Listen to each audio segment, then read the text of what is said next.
আসসালামু আলাইকুম। তো আমি আমার ধারাবাহিক আয়োজনের আরও একটি গুরুত্বপূর্ণ ক্লাস নিয়ে আসলাম। আজকে ক্লাসে আমরা দেখব কিভাবে জাস্ট কয়েক সেকেন্ডের মধ্যে ত্রিভুজের সংখ্যা বের করা যায়। ওকে, দেখেন এখানে মোট একটা দুইটা মোট তিনের চিত্র দেওয়া আছে, অর্থাৎ পরীক্ষা আপনাকে এইসব টাইপের চিত্র দিয়ে বলবে এখানে ত্রিভুজের সংখ্যা বের করেন, অথবা এখানে ত্রিভুজের সংখ্যা বের করেন, অথবা কি এখানে ত্রিভুজের সংখ্যা বের করতে বলা হবে। যে পরীক্ষায় যদি আপনি এইসব টাইপের চিত্র আসে এবং আপনাকে যদি ত্রিভুজের সংখ্যা বের করতে বলা হয়, তো এইসব টাইপের চিত্র থেকে জাস্ট কয়েক সেকেন্ডের মধ্যে সর্বোচ্চ 5 সেকেন্ডের মধ্যে ত্রিভুজের সংখ্যা বের করা যায় যদি শিখে থাকেন, যদি এর পদ্ধতি বা মেথডটা জানেন। ওকে, তো কীভাবে যা সর্বোচ্চ 5 সেকেন্ডের মধ্যে ত্রিভুজের সংখ্যা বের করতে আমরা সেটা শিখবো। ওকে, দেখেন ধরেন পরীক্ষায় আপনাকে এই চিত্র দিয়ে বললো এখানে ত্রিভুজের সংখ্যা বের করেন, তাহলে কী করবেন? একটা বিষয় দেখেন, এখান থেকে মানে এই ফিগারটাতে রেখাগুলো আসছে না, রেখাটা উপর থেকে নিচে বরাবর আসছে না। যখন দেখবেন যে কোনো ফিগারের মধ্যে বা ত্রিভুজের মধ্যে রেখাগুলো উপর থেকে নিচে বরাবর আসছে, তখন কী করবেন? তখন জাস্ট আপনি প্রত্যেকটা করে নাম্বারিং করবেন, এভাবে নাম্বারিং করবেন। হ্যাঁ, যখন নাম্বারিং করবেন দেন নাম্বারিং শেষে প্রত্যেকটা নাম্বার আপনি কী করবেন? যোগ করে দেবেন, 1 যোগ 2 যোগ 3 যোগ কি 4 যোগ করে দেওয়ার পর যে যোগফলটা আসবে এই যোগফলটাই হবে এই ত্রিভুজের কি মোট ত্রিভুজ সংখ্যা। কথা ক্লিয়ার? কি বলছিলাম আমি? যখন দেখবেন যে কোনো ফিগারের মধ্যে রেখাগুলো উপর থেকে নিচে বরাবর আসে, তখন আপনি জাস্ট নাম্বারিং করবেন।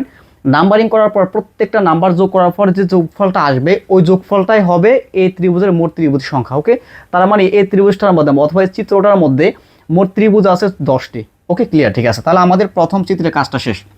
যদি আপনাকে পরীক্ষা দিয়ে বলে যে এটার মধ্যে মোট কটা ত্রিভুজ আছে, তাহলে কি করবেন? একটা বিষয় দেখেন, এটার মধ্যে আর এই চিত্রের মধ্যে পার্থক্যটা কি? এই চিত্রের মধ্যে রেখাগুলো ছিল উপর থেকে নিচে বরাবর, কিন্তু এই চিত্রে রেখাগুলো হচ্ছে পাশাপাশি। দেখেন এই চিত্রে রেখাগুলো কিন্তু পাশাপাশি, কি পাশাপাশি, অর্থাৎ যখন কোনো চিত্রের মধ্যে রেখাগুলো পাশাপাশি থাকবে এবং আপনাকে ত্রিভুজের সংখ্যা বের করতে বলা হবে, তখন কি করবেন?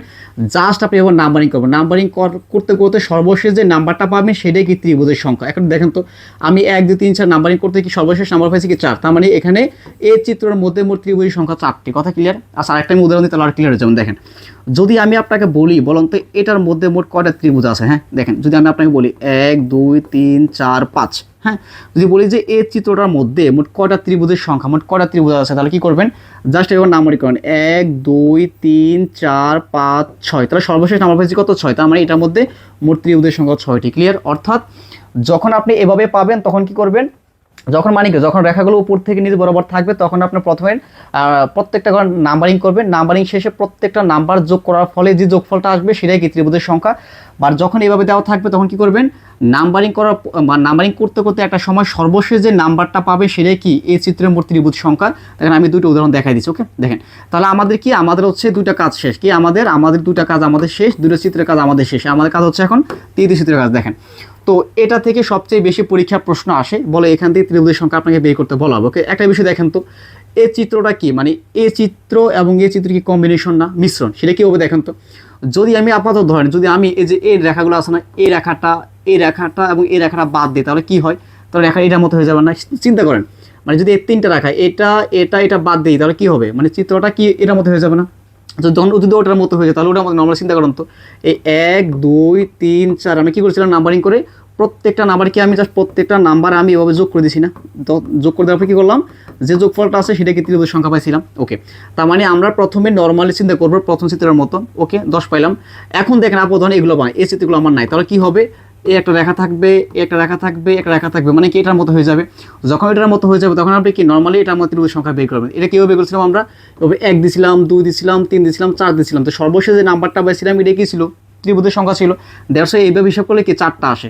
দেন আপনি যখন এভাবে হিসাব করবেন এবং এভাবে হিসাব করবেন, দুইভাবে হিসাব করার পর যে নাম্বারগুলো পাবেন বা যে ত্রিভুজের যে সংখ্যার নাম্বার পাবেন, দেন দুটা সংখ্যা আপনি কি গুণ করে দেবেন, 10 আর 4। এক হিসাব করুন তো, এদিকে বরাবর পাইছিলাম 10টা, আবার এদিক করার পরে পাইছিলাম কি 4টা। দেন 10 আর 4 গুণ করে দিলে মোট যে গুণফলটা আসবে সেই গুণফলটা হচ্ছে কি এই চিত্রে কি ত্রিভুজ সংখ্যা। কথা ক্লিয়ার?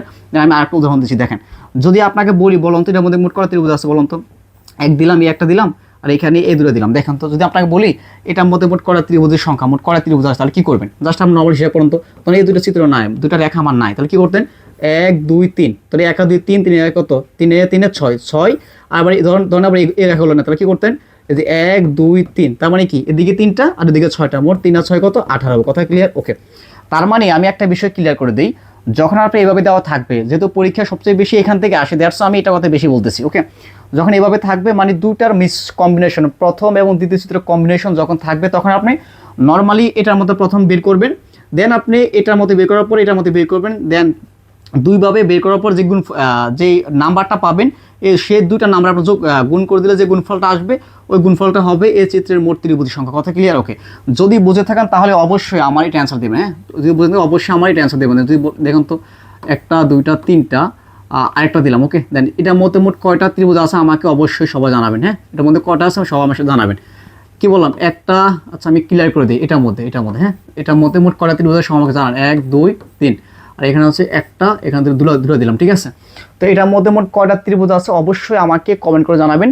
যদি এগুলো বুঝে থাকেন অবশ্যই আমি নিশ্চিত যে আপনি অবশ্যই অ্যান্সার করতে পারবেন। ওকে, ঠিক আছে, যদি বুঝে থাকেন অবশ্যই ক্লাসটি শেয়ার দিবেন, আপনার ফ্রেন্ডদের দেখার সুযোগ করে দেবেন। তো আজকে পর্যন্ত সব ভালো থাকবেন, আল্লাহ হাফেজ।